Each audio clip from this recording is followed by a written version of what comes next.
In this video, I will review the calendars and the required assignments and projects for the course. There is a calendar for each of the session's 5 weeks.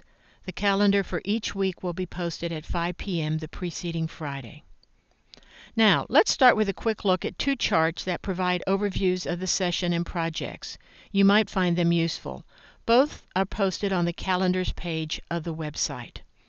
At the top of the first, and of all weekly calendars, is a definition of course requirements and reminders about deadlines. Each calendar will also have a reminder about using Chicago-Turabian formatting. Note that the box material also indicates the availability of an online text that covers our time period, americanyop.com.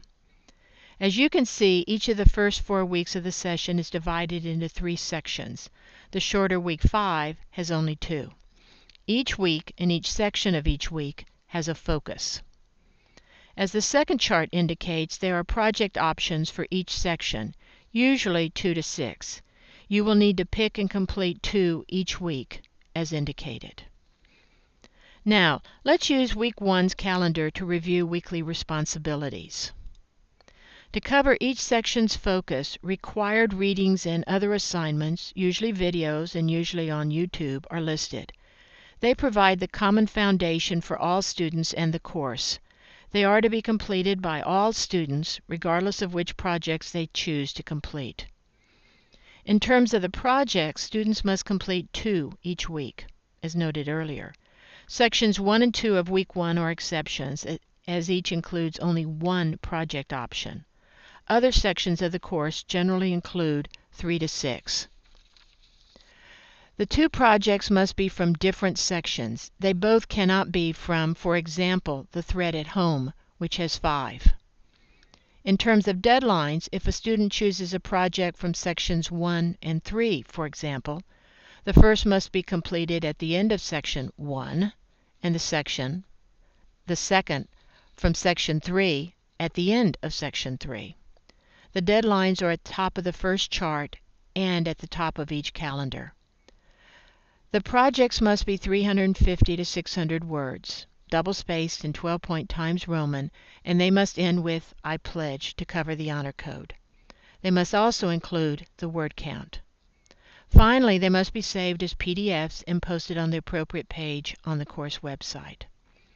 Classmates then have the opportunity to respond to the project or to respond to another student's response to the project.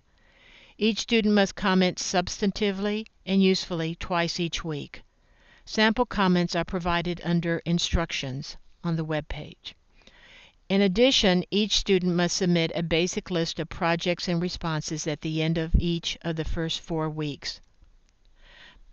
The deadline is Sundays at 11:59 p.m.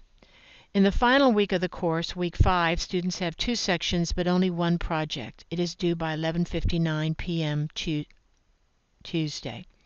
That Wednesday, June 17th, is reading day. The final project, in lieu of a final exam, is due at 11:59 Thursday, exam day.